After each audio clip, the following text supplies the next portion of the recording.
আল্লাহর ভয় কার অন্তরে আছে কেমনে বুঝবো? কয় তাকওয়া কার অন্তরে আছে কেমনে বুঝবো? কই যেই মানুষটা আল্লাহর ভয়ে গুনাহ ছাড়ে, আল্লাহর ভয়ে আল্লাহর হুকুম পালন করে, এর নামই হলো মুত্তাকি। কার অন্তরে তাকওয়া আছে?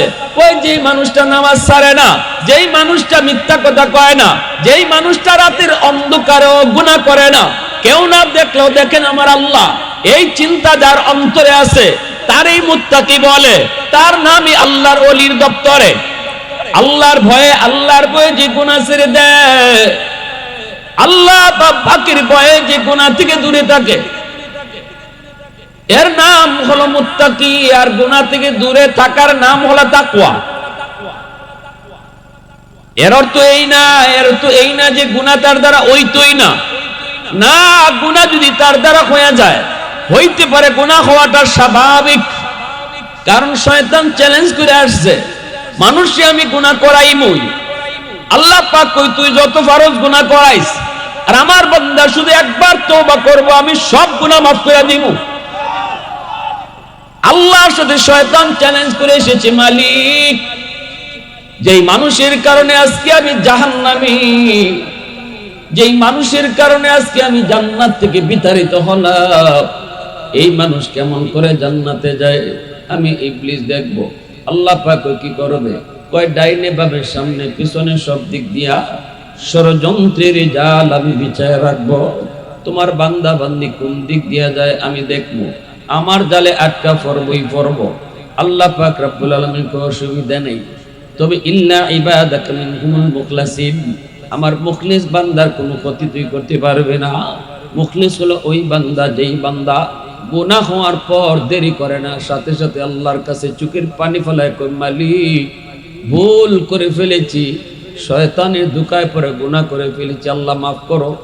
আল্লাহ পাক কই আমার এই বান্দার পশম পরিমাণ ক্ষতিও তুই পারবি না, কারণ সে কইতে দেরি, আমি তার গুনাহ মাফ করতে দেরি হবে না। প্রশংসা করব কার? আর একটু জোরে কও না কার? वहदत की हिफाजत नहीं बेक़ुव्वत बाजू, वहदत की हिफाजत नहीं बेक़ुव्वत बाजू, आती नहीं कुछ कमी अक़ल खुदा दाद, आती नहीं कुछ कमी अक़ल खुदा दाद। ऐ मर्द खुदा तुझको क़ुव्वत नहीं हासिल, जा बैठ किसी गार में अल्लाह को कर याद, जा बैठ किसी गार में अल्लाह को कर याद। ये सच है कि बातिल की तरफदार नहीं हम, गद्दार न समझो गम गद्दार नहीं हम। फूलों की तरह नरम मिजाज अपना है नाज़ुर, हम तेरी नहीं नेज़ा व तलवार नहीं हाँ, हम तेरी नहीं नेज़ा व तलवार नहीं हाँ। मुसलमाনের আওয়াজে বলি আল্লাহু আকবার। আমার বাইরা বন্ধুরা জন্য বলতেছিলাম, তাকওয়া কারে কয়? তাকওয়া বলা হয় আল্লাহর ভয়ে গুনাহ থেকে বাচ্চা থাকা। আল্লাহর ভয়ে গুনাহ থেকে যে বাচ্চা থাকলো সেই হলো মুত্তাকি।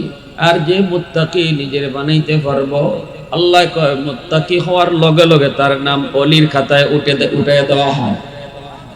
মুত্তাকির নাম হলো আল্লাহ এক আয়াতে বলছেন, আল্লাহু ওয়ালিয়্যুল্লাযীনা আমানু, আমি আল্লাহ ঈমানওয়ালাদের বন্ধু। আল্লাহ নিজে বলতেছেন আমি ঈমানওয়ালাদের বন্ধু, বেঈমানের বন্ধু না, কাফির কুফারের বন্ধু আমি না, যারা ঈমানদার এদের বন্ধু আমি আল্লাহ। কিন্তু আরেক আয়াতে আল্লাহ কইতেছেন শুনো, আবার সব ঈমানদার আমার বন্ধু না, ঈমান আনলেই আমার বন্ধু হতে পারবে না। আমি ঈমানদারের বন্ধু, কিন্তু সব ঈমানদার আমার বন্ধু না। ইন আউলিয়াউহু ইল্লাল মুত্তাকুন, ঈমানদারের ভিতরে যারা মুত্তাকি তারা আমার বন্ধু। সুবহানাল্লাহ, জোরে বলেন। ঈমানওয়ালাদের ভিতরে মুত্তাকি কারা? কয় মুসলমানের ভিতরে, মুমিনের ভিতরে, ঈমানওয়ালাদের ভিতরে মুত্তাকি হলো ওরা যারা গুনারে ডরায়। যারা কারে ডরায়? গুনারে ডরায়। আল্লাহ বলে যারা গুনারে ডরায় এরাই আমার বন্ধু। সুবহানাল্লাহ। এর অর্থ এই না গুনাহ মুক্ত থাকা, গুনাহ মুক্ত থাকা এটার অর্থটা কি? এটার অর্থ হইল যে তার দ্বারা কোনো গুনাহ ওই না এমন না, মুত্তাকির দ্বারা গুনাহ ওইতই না তা এমন না। শয়তানের ধোঁকায় ফেলায় গুনাহ করায় ফেলাইতে পারে, মিথ্যা কথা বলায় ফেলতে পারে,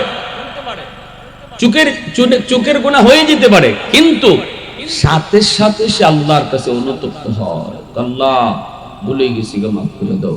ওই যে সে তওবা করে লাইদির সাথে সাথে তখন আল্লাহ পাক এই গুনাহটা আর গুনাহ রাখে না, যেন সে সারা জীবন গুনাহ মুক্তই ছিল। যে তওবা করে তার কোনো গুনাহ থাকে না, তাইবু মিনাজ যামবি কামান লা যামবালা, গুনাহ হওয়ার পরে যে তওবা করে তখন তার আর গুনাহ থাকে না, অতএব যেন সে আল্লাহর কাছে গুনাহ মুক্তই হাজিরা দিল। যেমন ভাবে একজন মানুষ, আমরা কই লোকটা সবসময় ওযুর হালতে থাকে, সবসময় ওযুর হালতে থাকে। হযরত বেলাল হাবশী ওযুর হালতে সবসময় থাকছেন। ওযুর হালতে থাকা বহুত বড় ইবাদত। ওযুর হালতে থাকা, সবসময় ওযুর হালতে থাকা, এর অর্থ কি? বাথরুম করে না, হাজত সারে না, উনি ঘুমায় না, ঘুমাইলে ওযু থাকে, ঘুমাইলে ওযু ভাঙে, বাথরুমে গেলে ওযু ভাঙে, হাজত সারলে ওযু ভাঙে। কতে উনি তো ওযু ভাঙতেছে, উনি তো ওযু ভাঙতেছে, তাহলে ওযুর হালতে আছে, এটা কথার অর্থ কি? এটার অর্থ হইল যখনই সে তার ওযু ভাঙে সাথে সাথে আবার ওযু কইরা ফেলায়, এজন্যই বলা হয় সে ওযুর হালতে আছে। ঠিক তেমনি যে মানুষটার দ্বারা গুনাহ হয়ে যায়, গুনাহ সে করে ফেলে শয়তানের ধোঁকায়, কিন্তু গুনাহ করার পর দেরি করে না, সাথে সাথে তওবা করে ফেলে, এই মানুষটা যেন গুনাহ মুক্তই থাকে। সুবহানাল্লাহ। ইয়ার হাজিরিন, এজন্য তওবার দ্বারা একজন মানুষ মুহূর্তের ভিতরে আল্লাহর ওলির দফতরে নাম উঠায় না। আলা ইন্না আউলিয়া আল্লাহ লা খাউফুন আলাইহিম ওয়া লা হুম ইয়াহজানুন আল্লাযীনা আমানু ওয়া কানু ইয়াত্তাকুন। তাহলে আমরা কি বুঝলাম? আল্লাহর ওলি যারা হয় এদের কোনো ভয় নেই, টেনশন নাই, এদের জিন্দেগিতে কোনো ভয় নাই, টেনশন নাই। কয় টেনশন নাই, ভয় নাই, এর অর্থ কি? এর অর্থ হলো ভয়ভীতি আসবে, টেনশনও আসবে, কিন্তু তার ভয়ভীতি টেনশনের ভিতরেও আল্লাহ পাক তার পাশে থাকবে। আল্লাহু আকবার, জোরে কও। আল্লাহ তার পাশে থাকবে, আল্লাহ তার ভয়ভীতির জিম্মাদার হবে, আল্লাহ পাক টেনশনের সময় আল্লাহ নিজে তার পাশে থাকবে। সুবহানাল্লাহ। এবার আল্লাহ পাক বলতেছেন দুই কামের দ্বারা আমার ওলি হওয়া যায়।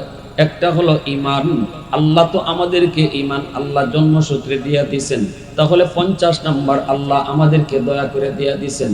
বাকি বলছেন আরেকটা প্রশ্নের জবাব তোমরা শিখিলাও, আরেকটা প্রশ্ন হলো তাকওয়া। এই 50 নাম্বার তোমরা হাসিল করো। তাকওয়ার দৌলত যদি তুমি হাসিল করো তাহলে তুমি 100 নাম্বার পাইয়া ওলি দপ্তরে নাম উঠায় নিবা। ওলি হইতে হলে কত নাম্বার লাগবে? 100। 50 আল্লাহ দিয়া দিয়েছেন, এখন আমি আপনি 50 কমাইতাম তাকওয়া, আল্লাহর ভয়। উমর ফারুক রাদিয়াল্লাহু তাআলা আনহু তিনি একদিন এরকম ওনার এই অ্যাসেম্বলিতে, ওনার এই সংসদ ভবনে সমস্ত এমপি মন্ত্রীদেরকে বলতেছেন, আজকে দেশের কোনো আলোচনা হবে না, আলোচনা হবে শুধুমাত্র একটা, সেটা কি? কয় তাকওয়া। যেই তাকওয়ার কথা আল্লাহ পাক কোরআনের মধ্যে জায়গায় জায়গায় উল্লেখ করেছেন। এই তাকওয়া কোন জিনিসকে বলে একটু আমারে শোনাও। সাহাবায়ে কেরাম নীরব, কেউ তো কথা বলেন না, সাহস নাই, কারণ ওমর তো আল্লাহর কোরআন কম বুঝেন না। উনি বলতেছে আজকে রাষ্ট্রের কোনো কথা নিয়ে আলোচনা হবে না, আজকের আলোচ্য বিষয় হলো তাকওয়া। যেই তাকওয়ার উসিলায় আল্লাহ পাকের ওলির দপ্তরে নাম লেখা হয়, ওই তাকওয়া কাকে বলে আমি উমরকে বুঝাও। নীরব নিস্তব্ধ, কেউ কথা বলে না। ওই অবস্থায় হযরত ওমর উবাই ইবনে কাব রাদিয়াল্লাহু তাআলা আনহুকে ডাক দিয়ে বলেন, উবাই তুমি একটু বলো তাকওয়া কোন জিনিসকে বলে, কারণ তুমি তো আমার নবীর খুব কাছাকাছি ছিলে, আমার নবীরে তুমি কোরআন তেলাওয়াত শুনাইছো, নবীজি তোমার কোরআন তেলাওয়াত শুনতেন, অতএব তুমি একটু আমাকে বলতে পারবানি তাকওয়া কোন জিনিসকে বলে? হযরত উবাই ইবনে কাব রাদিয়াল্লাহু তাআলা আনহু আল্লাহর নবীর একজন সাহাবী, যার কোরআন তিলাওয়াত বড় সুন্দর বড় মধুর ছিল। নবীজি পিছনে দাঁড়ায় দাঁড়ায় তার কোরআন তেলাওয়াত শুনতেন। একদিন হযরত উবাই ইবনে কাব রাদিয়াল্লাহু তাআলা আনহু কোরআন তেলাওয়াত করেন যুবক, নবীজি পিছনে দাঁড়ায় দাঁড়ায় সুমধুর কণ্ঠের কোরআন তেলাওয়াত নবী শুনতেছেন। তিনি টের পেয়ে কোরআন তেলাওয়াত বন্ধ করে দিলেন। নবীজি বলতেছেন, উবাই কেন তুমি বন্ধ করেছো? উবাই বলে, নবী গো, আমার আপনার সামনে কেমনে কোরআন তেলাওয়াত করব, একটু ভয় ভয় লাগে। নবী কই না রে উবাই, পর তেলাওয়াত করো, আমি তোমার কোরআন তেলাওয়াত শুনবো। আমার আল্লাহ বলেছেন তোমার তেলাওয়াত শোনার জন্য।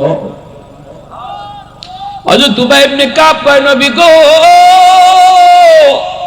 আল্লাহ পাক কি আমার নাম নিয়া কইছে নাকি? আল্লাহু আকবার, জোরে কও। আল্লাহ নবী গো, উবাই আল্লাহ তোমার নাম লইয়া কইছে, আল্লাহ তোমার নাম লইয়া আল্লাহ কইছে তোমার কাছ থেকে যেন কোরআন তেলাওয়াত শুনি। মায়ার নবী, দয়ার নবী এত মায়া করতেন হযরত উবাই ইবনে কাব রাদিয়াল্লাহু তাআলা আনহুকে। ওই উবাই ইবনে কাব বলতেছে, আমিরুল মুমিনিন, খলিফাতুল মুসলিমিন, আপনি তাকওয়া কাকে বলে এটা জানতে চান? তাহলে আমি আপনারে বুঝাই। আপনি আগে বলেন, কোন জঙ্গলের ভিতর দিয়ে চিকন কোন সরু রাস্তা পার হইছেন না, যেই রাস্তাটার দুনো পাশে অনেক দাঁড়ালো দাঁড়ালো কাটা, কিন্তু রাস্তাটা অনেক চিকন, এমন কোন জঙ্গলের ভিতর দিয়ে রাস্তা পার হইছেন নি? হযরত ওমর বলেন, হ পার হইছি। কেমনে পার হইছেন? কয়, বডিটারে ছোট করে ফেলাইছি, দুই দিকে কাটা, আমি ওমর এমন কিন্তু হয়ে গেছি এমন। ঠিক না?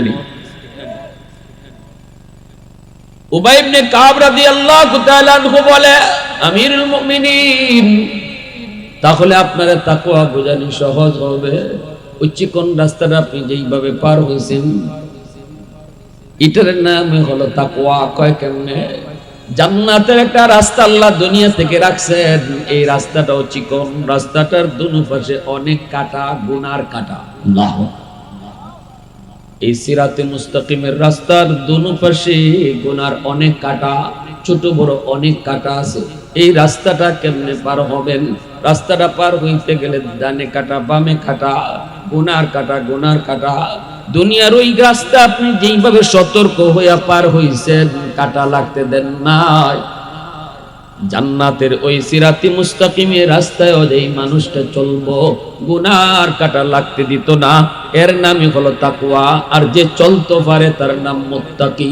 চলা মাত্রই নাম হয়ে যায় আল্লাহর ওলি। আল্লাহু বাইরে আমার, মদিনা শরীফ থেকে 300 মাইল দূরে একটা যুবকের বাড়ি। আল্লাহর ভয় কার অন্তরে আছে কেমনে বুঝবো? কয় তাকওয়া কার অন্তরে আছে কেমনে বুঝবো? কই যেই মানুষটা আল্লাহর ভয়ে গুনাহ ছাড়ে, আল্লাহর ভয়ে আল্লাহর হুকুম পালন করে, এর নামে হলো মুত্তাকি। কার অন্তরে তাকওয়া আছে? কই যেই মানুষটা নামাজ ছাড়ে না, যেই মানুষটা মিথ্যা কথা কয় না, যেই মানুষটা রাতের অন্ধকারেও গুনাহ করে না, কেউ না দেখলেও দেখেন আমার আল্লাহ, এই চিন্তা যার অন্তরে আছে তারই মুত্তাকি বলে। তার নামই আল্লাহর ওলির দপ্তরে।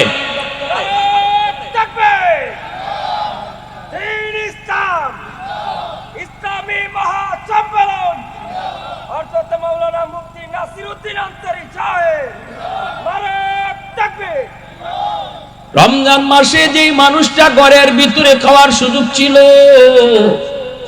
দরজা বন্ধ করে পানি পান করার সুযোগ ছিল, দরজা বন্ধ করে পেটের ক্ষুধা নিবারণের সুযোগের সামনে রোজাদার সাজবার সুযোগ ছিল, মানুষে বুঝতোই না সে রোজা রাখছে না।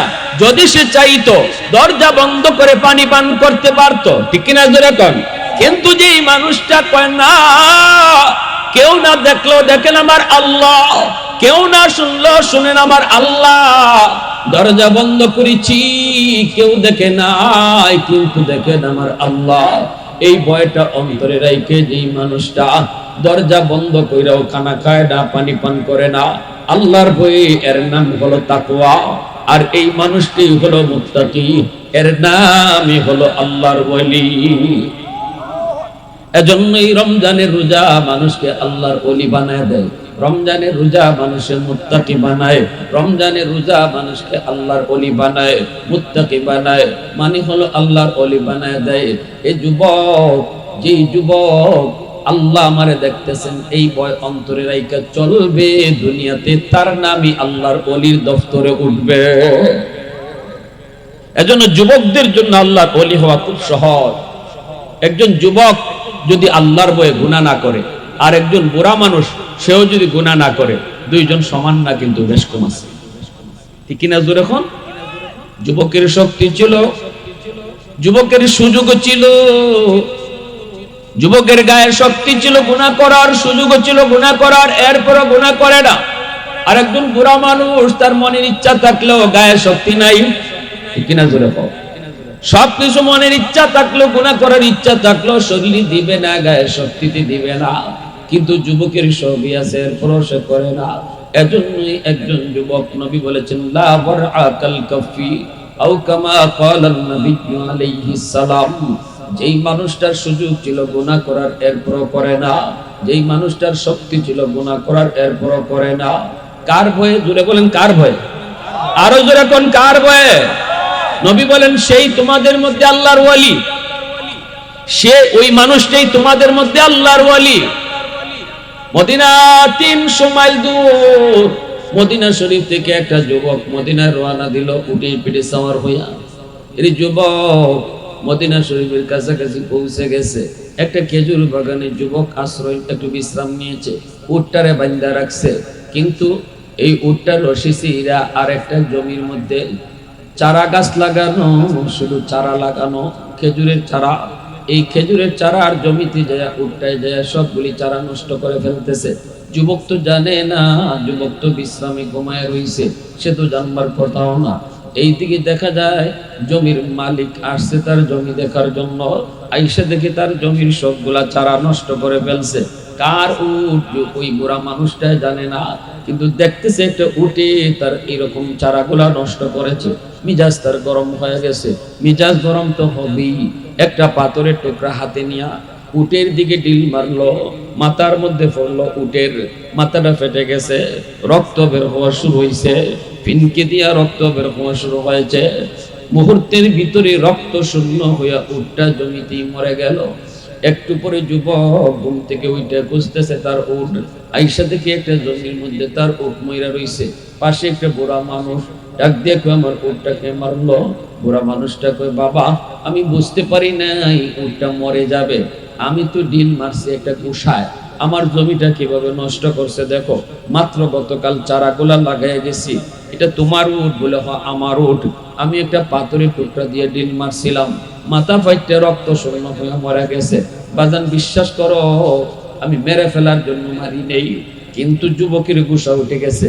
যুবককে কয় তাহলে আমি এখন মদিনা যাইমু কেমনে, বাড়ি যাইমু কেমনে, আমার উটি একটা, আমি যাইমু কি কইরা?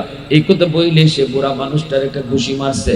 এই যে ঘুষি দিছে, ঘুষিটাও কিন্তু একদম খুন করবার ঘুষি দিছে না, একবার খুন করে ফেলানোর জন্য না, একটা ঘুষি মারছে। কিন্তু বুড়া মানুষ গায়ে শক্তি কম, পিছন দিক দিয়ে পড়ে গেছে, মাথাটা ফেরে গেছে একটা পাথর, সাথে সাথে মাথাটা ফাটিয়া এই বুড়া মানুষটাও রক্ত শূন্য হইয়া এখানেই মরে গেছে। যুবক চিন্তায় পড়ে গেল, হায় আমি তো খুনি হয়ে গেলাম, খুন করে ফেললাম, হায় রে আমি তো খুন করে ফেললাম, এখন জানি আমার কি অবস্থা, আমার আল্লাহর দরবারে আমি কেমনে বাঁচবো? আমি তো মানুষ খুন করে ফেলেছি, ইনি তো আমার উট মারছে, কিন্তু আমি তো মানুষ মেরে ফেলাইছি, আমি কত বড় অপরাধী। আল্লাহ পাক রব্বুল আলামিন বলছে, আল্লাহ কয় মানুষকে, কোনো মানুষকে হত্যা করা মানে তামাম দুনিয়ার মানুষকে হত্যা করা, একজনে মারা দুনিয়ার মানুষকে হত্যা করার সমান। আমার ভাইরা, একজন মানুষের জীবন বাঁচানো মানে গোটা মানব জাতির জীবন বাঁচানো। আল্লাহু আকবার জোরে বলেন। প্যারে হাজিরিন, রাসূল করিম সাল্লাল্লাহু আলাইহি ওয়াসাল্লাম খুনের ব্যাপারে যে কথাগুলো বলে গেছেন, যে হাদিস বলে গেছেন, ওইদিকে আমি গেলাম না। আমার উদ্দেশ্য সামনের দিকে। ওই যুবক যখন চিন্তা করতেছে, হায় আমি তো মানুষ খুন করে ফেলেছি, এখন আমি কি করব? আমি যদি এখান থেকে ভাগি তাহলে আমারে কেউ পাবে না, কেউ পাবে না, কেউ জানবেও না এই খুনের খুনিকে। কিন্তু কেউ না জানলেও জানেন তো আমার আল্লাহ, ঠিক না? ওই দেখেন, এই যে তাকওয়া, এটার নামই তাকওয়া, এই জিনিসটার নামই তাকওয়া। আমি এখান থেকে পালাতে পারবো, কেউ জানবেও না, শুনবেও না কোনটা কে করছে, কিন্তু দেখছেন কে? আরো জোরে। যুবক চিন্তায় পড়ে গেল, আমি এখান থেকে ভাগতে পারি, যদি চলে যাই দুনিয়ার আদালতে আমার বিচার হবে না, দুনিয়ার আদালতে আমার কেউ পাবে না, আমার বিরুদ্ধে বিচারও হবে না, কিন্তু আল্লাহর আদালতে বাঁচবো কেমনে? মালিকের আদালত তো বড় ভয়ঙ্কর। দুনিয়ার আদালত সহজ, কিন্তু আল্লাহর আদালত কঠিন, ঠিক কিনা? জোরে বলো। দুনিয়ার আদালতে কেউ না কেউ সুপারিশ করতে পারে, দুনিয়ার আদালতে কোনো না কোনো সুরত বাইর করন যায়, কিন্তু আল্লাহর আদালতে যদি ধরা খাইরি যুবক, মনে রাখবা আল্লাহ পাক রব্বুল আলামিনের দয়া মায়া ছাড়া বাঁচবার কোনো উপায় আসেনি? নাকি জজ সাহেবরে ফোন দেওয়ানোর সিস্টেম আছে? দুনিয়াতে জজ সাহেবরে ফোন দেওয়া যায়, জজ সাহেব যদি মিনিস্টারে ফোন দেয়া কয় আমি অমুক মন্ত্রী, স্বরাষ্ট্রমন্ত্রী, আইনমন্ত্রী, আপনি অমুক ব্রাহ্মণবাড়িয়া জজ সাহেব নিয়ে বলেছি, আমি তো স্বরাষ্ট্রমন্ত্রী বলছি, এমনি জজ সাহেব কব sir sir sir sir sir sir sir কি ওই আসামি অত নম্বর, শালার ঘরে বাতিজার ঘরে দুলাভাই, অত নম্বর আসামি, এটা আমার বাতিজার ঘরে শালার ঘরে দুলাভাই। তো জজ সাহেব আর মামলা এটা রাখবো? মামলা খালাস, ঠিক না? নি হ্যাঁ, আমাদের দেশে জজ সাহেবের গোয়াল মাছ খাওয়াইলেই মামলা খালাস হয়ে যায়, কিন্তু আল্লাহর আদালতে আল্লাহরে গোয়াল মাছ খাওয়ানি সাহস আসেনি সাহার ঘরের কেউ, যে আমি তো বিল জল মাল রাখছি, আল্লাহরে একটা মাছ দিলেই সুযোগ আছে? কঠিন আদালত।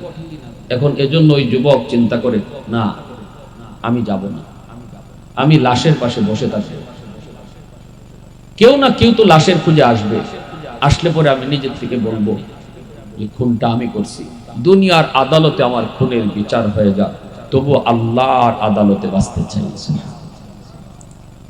আজকে যদি এই তাকওয়া বাংলাদেশের মানুষের অন্তরে থাকতো, কত পুলিশ আর র্যাব লাগেনি, কি করেন আপনারা? পুলিশ আর র্যাব লাগেনি, কিন্তু আমাদের যেখানে মেহনত করা দরকার এখানে মেহনত নাই। উলামায়ে কেরাম যে ওয়াজ মাহফিল কইরা মানুষের তাকওয়ার কথা শোনায়, এটা তো সব ওয়াজ সরকারের পক্ষে যায়, প্রশাসনের পক্ষে যায়, ঠিক কি না? পুলিশে রাত দিন লাগাইয়া আসামি ধরতে পারে না, কুত্তা লাগায়, বিদেশি কুত্তা আসামি ধরার লাগে, ঠিক কি না? কোটি কোটি টাকার কুত্তা আনছে আসামি ধরতো, এরপর আসামি পায় না কেন? ফাইতো না কোনোদিন, যতক্ষণ পর্যন্ত মানুষের অন্তরে আল্লাহর ভয় না আসবে। যখন এই চিন্তা করব যে আমি বাঁচতে পারলাম দুনিয়ার আদালত থেকে, কিন্তু আল্লাহর আদালতে কিভাবে বাঁচবো, এই চিন্তা না আসা পর্যন্ত কুত্তা আনতে পারো, আসামি পাইতে না, ঠিক কিনা? জোরে খাও, আসামি পাইতে না। আর এই কাজটা উলামায়ে কেরাম করতেছে, জায়গায় জায়গায় ওয়াজ মাহফিল কইরা যুবকরা করতেছে, যুব সমাজে আয়োজন কইরা করতেছে, মানুষের অন্তরে আল্লাহর ভয় কিভাবে ঢুকানো যায়। যদি এই ভয় ঢুকে যায় তাহলে কুত্তাও লাগতো না, বিলাইও লাগতো না, পুলিশও লাগতো না, আর্মিও লাগতো না, আসামি অপরাধ করতোই না। আর যদি করো তাহলে কইব আল্লাহ তোমার আদালতে বাঁচতাম চাই, দুনিয়ার আদালতে যদি আমার বিচার হয়ে যাক, তোমার আদালতে বাঁচতে চাই, ঠিক কি না? প্যারে হাজির, এজন্য সরকার আর প্রশাসন এরা তো ওয়াজ মাহফিলের যাবতীয় খরচ দেওয়ানোর কথা ছিল সরকারের, মানুষে মিলে দিত। এই কামটা তো এদের কামটা আমরা করতেছি, প্রশাসনের কামটা আমরা করতেছি। আমরা আইন শৃঙ্খলার উন্নতি কিভাবে হয়, জনগণের জানমালের নিরাপত্তা কিভাবে হয়, এই বিষয়ে আমরা বুঝাইতেছি, এই বিষয়ে যুবকরা উদ্যোগ নিতেছে, এই বিষয়ে ওয়াজ মাহফিলে আলোচনা হইতেছে। তাহলে এই ওয়াজ মাহফিলের যাবতীয় খরচ তো প্রশাসন আর সরকারের নেওয়ার কথা, কিন্তু আমাদের দেশে উল্টা। 16-17 বছর আমরা দেখছি ওয়াজ করাইতে গেলে আরো উল্টা পারমিশন লইয়া অন লাগে, আনলে এই বেজাল, নাইলে এই বেজাল, নাইলে এই ওয়াজ বন্ধ, এই ওয়াজ বন্ধ, এইভাবেই গেছে দিয়ে, ঠিক কিনা? জোরে হয়। আমার ভাইরা বন্ধুরা, জন্য ওই যুবক বয়ে রয়েছে লাশের পাশে। এর ভিতরে ওই বুড়া মানুষটার খুঁজে সন্ধ্যাবেলা তার 2 ছেলে আসছে। বাপ যায় না বাড়িতে, বাপের খুঁজে তো আসবে। আইসা দেখে বাবার লাশ, পাশে আর একটা উটও মরে রয়েছে, কিন্তু বাবার লাশের পাশে একটা যুবক বইয়া রয়েছে। দেখছেন নি? আমরা বাংলাদেশে বই থাকবো না? আরে বাংলাদেশে বই থাকবো 16 টুকরা, 17 টুকরা, 20 টুকরা, 25 টুকরা করে বস্তার মধ্যে বইরে তোর হয় গাঙ্গ বলে। এরপরে কেডা ফেলাইছে? জামাই। জামাই ফেলাইছে বউরে কাইটিয়া বস্তার বইরে। এই জামাই কইছিল বউরে ফালাইয়া কাইটিয়া ফালাইয়া তৈয়া আবার হোর বাড়িত আইছে মেহমানদারি করলে। আইয়া শাশুড়ির আতের মুরগি খায়, গরু গুস খায়, আর খালি কয় মা আম্মা টেনশন করো না, টেনশন করো না, ফাইলিমু খুঁজতেছি। কত বড় ডাকাত চিন্তা করছে। ঢাকা শহরের নিউজ কইতেছি, আম্মা টেনশন করেন না, ফাইলিমু। জায়গায় জায়গায় থানায় মামলা করছি, পুলিশ লাগাইছি, সারাদিন ঘুরে বান্ধবী হলদের সাথে ঘুরে আড্ডা দেয়, আর শাশুড়ির বুঝাইয়া যায় শাশুড়ি মেয়েরে খুঁজতে গেছে। সন্ধ্যার সময় আইয়া শাশুড়ি রাতে রান খায়, মুরগি খায়। কত বড় ডাকাইতের ডাকাইত। এর ভিতরে কি জাত আল্লাহর ভয় ঢুকছে দেখছেন নি? হ্যাঁ? আর এই যুবক আল্লাহর ভীতি তার অন্তরে আছে দেখিয়া লাশটার পাশে বইয়ে দিছে। কেউ না কেউ লাশের খুঁজে তো আইব। 2টা ছেলে আওয়া মাত্রই আমার আব্বারে কে মারল। যুবক তখন ওইটা বলতেছে, বাইরে তোমাদের আব্বা? বলে হ। ঘটনা হলো এই, আমি খুন করেছি, তবে আমি ইচ্ছা করে খুন করি নাই রে ভাই। আমার গুসা উঠে গেছে, উনি আমার উটটা মেরে ফেলছে। উনিও কিন্তু ইচ্ছা করে উট মারে নেই। আমিও যে ঘুষিটা দিয়েছি রাগের মাথায় গোসার পোশাক, এটাও কিন্তু খুন করার লাগে না, কিন্তু অ্যাক্সিডেন্ট বইটা গেছে। এরপরে আমি নিজে স্বীকার করতেছি আমি খুন করেছি। আমি এখান থেকে ভাগতে পারতাম, কিন্তু আল্লাহর আদালতকে আমি ডরাই। আল্লাহু আকবার। মদিনায় ওমরের আদালতকে আমি এত ডরাই না, কিন্তু আল্লাহর আদালতকে আমি ডরাই। চলো ওমরের আদালতে আমাকে নিয়ে চলো, বিচার যা হয় হবে। 2 ভাই ওই যুবককে দইরা ওমরের আদালতে নিয়ে আসলো। আমিরুল মুমিনিন হযরত ওমরের আদালতে যুবককে দইরা আনা হলো। এইবার হযরত ওমর বিচারকের আসনে বসলেন। বৈশা বলতেছেন কে খুন করেছে? যুবক বলতেছে আমিরুল মুমিনিন আমি খুন করেছি, তবে ইচ্ছাকৃত না, অনিচ্ছায় করেছি। খলিফাতুল মুসলিমিন ওমর তিনি বলেন, যুবক ইচ্ছাকৃত না অনিচ্ছায় সেটা তো আমাদের দেখার বিষয় না, এটা আমাদের এখতিয়ারে না। কারণ দিলের হালত শুধু জানেন কে? তোমার অন্তরের ভিতরে কি ইচ্ছা ছিল এটা মানুষ জানে না, জানেন কে? দুনিয়ার মানুষের ফয়সালা হয় সাক্ষী প্রমাণের দ্বারা, স্বীকৃতির দ্বারা। তুমি যে খুন করেছো এর পক্ষে কোনো সাক্ষী লাগবে না, তুমি নিজেই তো বলতেছো তুমি খুন করেছো, অতএব সাক্ষীর প্রয়োজন নাই। খুন সাব্যস্ত হয়ে গেছে, খুন তুমি করেছো। এইবার ওমরের আদালতের রায় হলো তোমার ফাঁসি। রায় হলো ফাঁসি। মনের শেষমেশ কোনো ইচ্ছা আসেনি পূরণ করার, পূরণ করব। যুবক বলতেছে আমিরুল মুমিনিন বুঝেছি আমার ফাঁসির রায় হয়েছে, অসুবিধা নেই।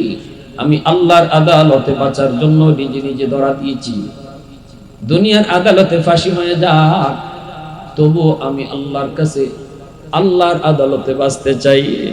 আমার শেষমেশ একটা ইচ্ছা হলো, আমাকে যদি একটু সময় দেন, আমি দ্রুত বেগে বাড়িতে যাব। একটু সময় যদি দেন, একটু সুযোগ যদি দেন, আমি দ্রুত যাব বাড়িতে।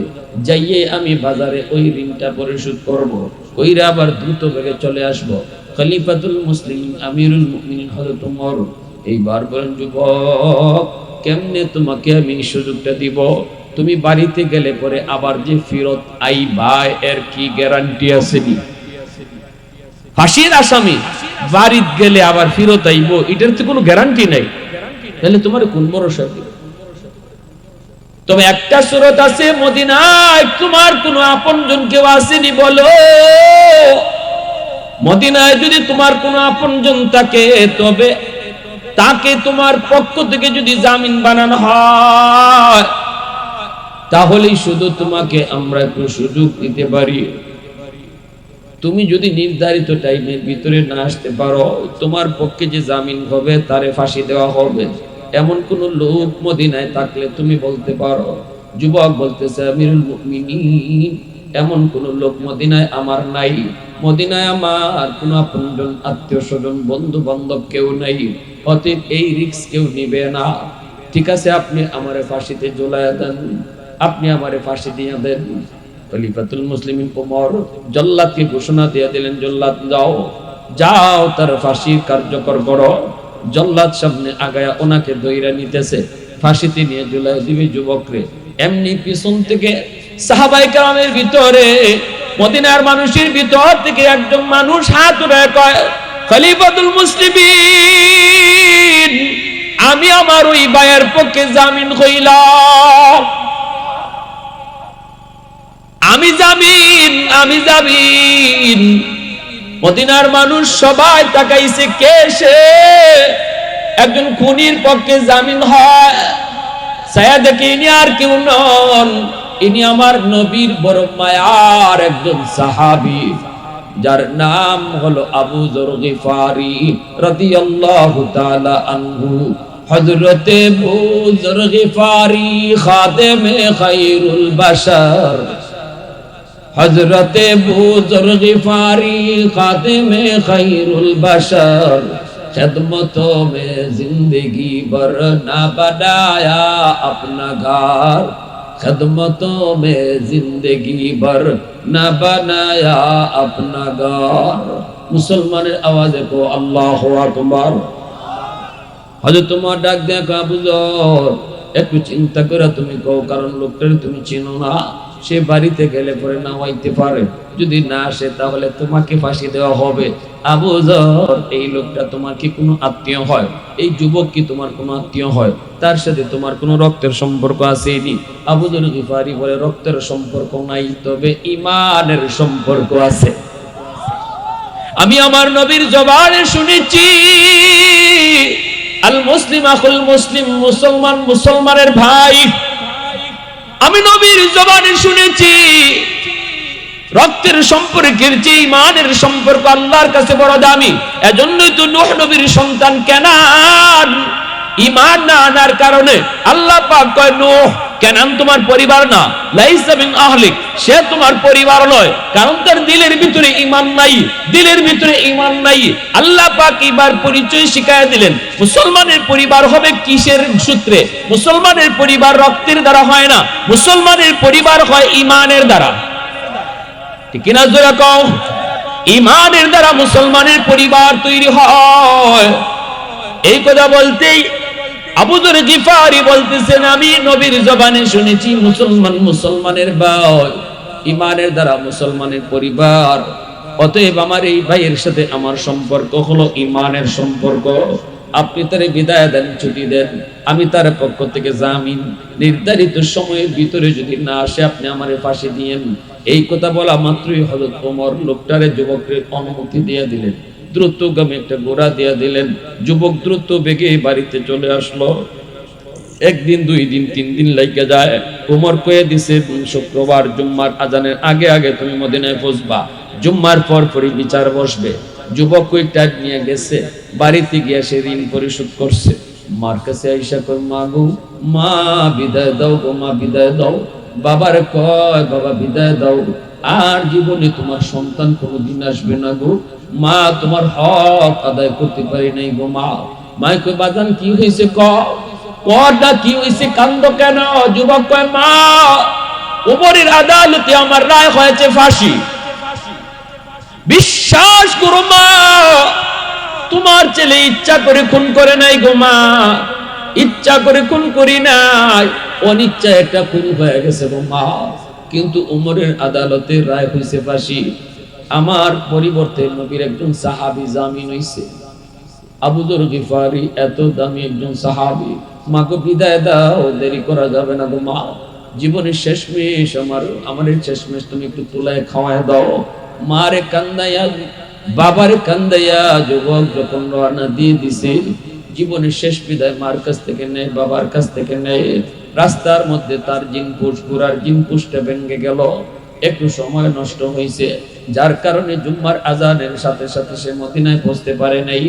জুম্মার নামাজও শেষ হয়ে গেল, সাথে সাথে মদিনার মানুষ উমরের আদালতের সামনে সবাই ভিড় করছে, নারী পুরুষ সবাই ভিড় করছে।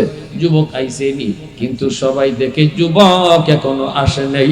আর হযরত ওমর তিনি পুলিশ পাঠিয়ে দিয়েছেন, যাও আবু যর গিফারিরে দইরে নিয়ে আসো, যে বলো যেই যুবকের পক্ষে সে জামিন হয়েছে যুবক আসে নাই, অতএব যুবকের বদলা তাকে ফাঁসিতে ঝুলানো হবে। মদিনার মানুষ হাউমাউ করে কান্না করে, নারী পুরুষ শিশু সবাই কান্না করে। আবু যর গিফারির মুখে কান্না নাই, ইনি আর হাসে। ভাই এই অবস্থায় যদি আমার ফাঁসি হয়, মায়ার নবীর সাথে সাক্ষাৎ হবে, আল্লাহ নবী যদি কয় আবু যর কেমনে আইছো, আমি কইব মালি ওগো নবীজি তোমার হাদিসের উপরে আমল কইরা তোমার কাছে আইছি। সুবহানাল্লাহ জোরে। আবু যর গিফারিকে মদিনার আদালতে হাজির করা হয়। মদিনার নারী পুরুষ সবার চোখে মুখে পানি, সবাই কান্না করে, কারণ আবু যর গিফারি সবার কাছে অনেক দামি, অনেক নিরিবিলি সাহাবী, নিজের সব সময় ছোট মনে করে রাখতেন। বিনয়ী তার মধ্যে ছিল বড় গুণ, সূরা ইখলাসের তেলাওয়াত ছিল তার কাছে বড় গুণ। এই আবু যর গিফারি তিনি আল্লাহর নবীর একজন জলিলুল কদর সাহাবী, উমরের আদালতে হাজির। এইবার আল্লাহর নবীর সাহাবী আবু যরকে উমর বলতেছে, জল্লাদ যাও আবু যরকে ফাঁসিতে ঝুলাও। আবু যর গিফারিকে দইরা যখন ফাঁসিতে ঝুলানো হয়ে যাবে, তখন উমর চায়া দেখে মদিনার নারী পুরুষ সবাই হাউমাউ করে কাঁদতেছে। হযরত উমর নিজেও কাঁদতেছেন। আল্লাহু আকবার জোরে কও। একজন খুনির কারণে এত বড় একজন সাহাবী আজকে ফাঁসিতে উঠবেন, কেমন করে মানেন, কেমন করে সেটা মানা যায়? এমন কি উমর শুধু না, যেই জল্লাদ জীবনে কোনোদিন কাউরে ফাঁসি দিতে কাঁদে না, ওই জল্লাদও আজকে আবু যরকে ফাঁসিতে ঝুলাবে, এজন্য জল্লাদও কাঁদতেছে। মদিনার ওই জল্লাদ কয় আমি এক কদম আগাই আর এক কদম পিছাই। আল্লাহু আকবার জোরে কও। এক কদম আগায় আর এক কদম পিছায়। আজকে একজন খুনির কারণে এত বড় একজন সাহাবীকে ফাঁসিতে ঝুলানো হবে। যেই মাত্র ফাঁসির কাছাকাছি নিয়ে গেছে, সাথে সাথে একজন মানুষের চিৎকার দেয়া কয়, জল্লাদ, এ জল্লাদ থামো থামো থামো। ওই যে একটা দ্রুত বেগে একটা ঘোড়া মদিনার দিকে আইতেছে। অল্প সময়ের ভিতরেই সবাই দেখতে দেখতে দেখলো যুবকটা দ্রুত ঘোড়া নিয়ে একদম হাউজের ভিতরে ঢুকে পড়লো, আদালত চত্বরে ঢুকে পড়লো। ঢুকে যুবক ঘোড়া থেকে নেমে মাপ চায়, বলতেছে আমিরুল মুমিনিন আমাকে মাফ করবেন, মদিনার মানুষ আপনারাও মাফ করবেন। রাস্তায় আমার ঘোড়ার জিনপুষটা ভেঙে গেছিল, এজন্য আমার আসতে একটু দেরি হয়েছে, মাপ চাই মাপ চাই। আমার ভাই আবু যর গিফারিকে নামায়া দেন, আমার নবীর সাহাবীর আপনি নামায়া দেন, আমাকে ফাঁসিতে ঝুলায়া দেন, আমাকে ফাঁসিতে ঝুলায়া দেন। মাপ চাই, দেরি হওয়ার কারণে সবাই মাফ করবেন, কারণ ইচ্ছাকৃত আমি দেরি করি নাই, ঘোড়াটার সমস্যা হয়েছিল এজন্য দেরি হয়েছে। এইভাবে মদিনার মানুষের কাছে সে মাপ চায়া যখন জল্লাদের দিকে সামনে আগাইতেছে, রশির দিকে ঝুলতে যাইতেছে, মদিনার মানুষেরা যার যার চোখের পানি মুছতেছে। ঠিক আছে, আল্লাহ পাক আবু যরকে বাঁচাইছে, কিন্তু সবার ভিতরে আবার হিট করছে। যেই যুবক ফাঁসির আসামি হইয়া বাড়ি গেল, ওই বাড়ি থেকে আবার ফিরত আইলো। ওই যুবক ইচ্ছা কইরা কাউরে খুন করতে পারে না, অতএব সে যে কইছিল অনিচ্ছায় মারছে, কথাটাই ঠিক। এই বুঝতো সবার ভিতরে ঢুইকা পড়লো। যেই যুবকের দিলের ভিতরে আল্লাহর এত ভয়, এই যুবক ইচ্ছা করে কাউরে খুন করতে পারে না, এখন হযরত উমর এই কথাটা বুঝে গেছেন, সবাই এই কথাটা বুঝে গেছে, কিন্তু মামলা তো করছে দুই ভাইয়ে, বাদী তো হলো ওই দুই ভাই। এরা মামলা যদি উড্ড না করে তাহলে তো উমর মাপ দিতে পারেন না, জজ সাহেব মাপ দিতে পারে না। বাদী যদি মামলার আসামিরে মাফ না করে, জজ সাহেবের এখতিয়ার নাই মাফ করে দেওয়ার। এইবার হযরত উমর তাকাইতেছেন, সবাই দুই ভাইয়ের দিকে তাকায়। ওই দুই ভাইও বুঝে গেছে ইচ্ছা করে যুবক তার বাবার এরকম করে নাই। সাথে সাথে ওই দুই যুবক যেই মাত্র রশিদে মাত্র লাগাবে, এমনি দুই যুবক ডাক দেয়া কয়, জল্লাদ থামো, আমার ভাইকে ফাঁসি দেওয়া লাগবে না। আমরা বুঝে গেছি মামলা আমরা উড্ড করলাম, আজ থেকে আমরা দুই ভাই না, আজ থেকে আমরা হলাম তিন ভাই। আরো জোরে কন্যা আল্লাহু আকবার, আরো জোরে আল্লাহু আকবার। প্রশংসা করব কার? আরো জোরে কার? আলহামদুলিমান কদ্দারা খাইরাও ওয়া কাবালা, আলহামদুলিমান কদ্দারা খাইরাও ওয়া কাবালা, ওয়া শুকরু লিমান সাওয়ারা হুসনাও ওয়া জামালা, ফরদুন সামাদুন আন সিফাতিন খালকি বারিউন, রব্বুন আযালিয়ুন খালাকাল খালকা কামালা, লা জিদ্দা ওয়ালা নিদ্দা ওয়ালা হাদ্দা লিমাওলা, আল আনা কামা কানা ওয়ালাম ইয়ালকা যাওয়ালা, আল আনা কামা কানা ওয়ালাম ইয়ালকা যাওয়ালা। মুসলমানের আওয়াজে বলি আল্লাহু আকবার। হয় না? আরো জোরে কোন আল্লাহু আকবার। এজন্য আমি বলছিলাম তাকওয়া কাকে বলে? কয় আল্লাহর ভয়। আল্লাহর ভয় কারে কয়? একটা উদাহরণ দিলাম, যে যুবকের ভিতরে আল্লাহর ভয় থাকবো, এই যুবক মানুষের চোখে ডরাইতো না, আল্লাহর চোখে বেশি ডরাইবো। ঠিক না? জোরে কও। মানুষের শোনাটারে বেশি ডরাইতো না, আল্লাহর শোনাটারে বেশি ডরাইবো। মানুষের দেখাটারে ডরাইতো না, আল্লাহর দেখাটারে বেশি ডরাইবো। ঠিক কিনা? জোরে কও। যেই মানুষের অন্তরের মধ্যে মানুষের দেখাটারে বেশি ডর, মানুষের শোনাটার বেশি ডর, মানুষের এরকম দেখাটার বেশি ডর, সে তো মানুষের চোখে ফাঁকি দিয়েই গুনাহ করে ফেলবো। আর যেই মানুষের কাছে আল্লাহর দেখা এটা সবচেয়ে বেশি ডর, সে মানুষের চোখে ফাঁকি দিলেও আল্লাহর চোখে ফাঁকি দিত না। ভাইরা আমার, এজন্য আল্লাহ কইছে, আল্লাহ ইন্না, শুনো, নিশ্চয়ই যারা আল্লাহর ওলি তাদের কোনো ভয় নেই, কোনো টেনশন নেই। দেখেন এই যুবকের অন্তরে আল্লাহর ভয় ছিল বিদায় এই যুবকের কথাটা কিন্তু কেউ মানতেছে না, কেউ বিশ্বাস করতেছে না। বিশ্বাস তো করার কথাও না। তুমি ইচ্ছা করে ফোন করছো না অনিচ্ছা করছো, এটা কোনো মানুষের হাত আছে? এটা হ্যাঁ, আমার অনিচ্ছা আমি মারছি, আমার ইচ্ছা ছিল না। এটা আমার দিলের এই কথার পক্ষে কোনো মানুষ সাক্ষী দেওয়ার মতো শক্তি আছে? এটা একমাত্র কার হাতে? কিন্তু এই কথাটা সে আল্লাহর ভয় অন্তরে রাখতে চলার কারণে, ওই যে আল্লাহ কইছে তোমার বিপদ আপদেও আমি তোমার পাশে থাকবো, তার ওই দিলের কথাটা, তার কথার সত্যতাটা আল্লাহ সমস্ত মানুষের দিলের ভিতরে ঢুকাই দিয়েছে। সুবহানাল্লাহ জোরে বলেন। আল্লাহ তার কথার সত্যতা সবার দিলের ভিতরে ঢুকাই দিয়েছে, আল্লাহ প্রমাণ করে দিয়েছে। অতএব আল্লাহর ভয় অন্তরে রাখবো। ওলি কেমনে হতে হয়? তাকওয়ার এই দৌলত হাসিল করতে হয় কেমনে? কুনু মা'আস সাদিকিন। আল্লাহ কয় তুমি চাইলেই, নিজে নিজে চাইলেই তুমি এই গুণটা, এই দৌলতটা হাসিল করতে পারবা না।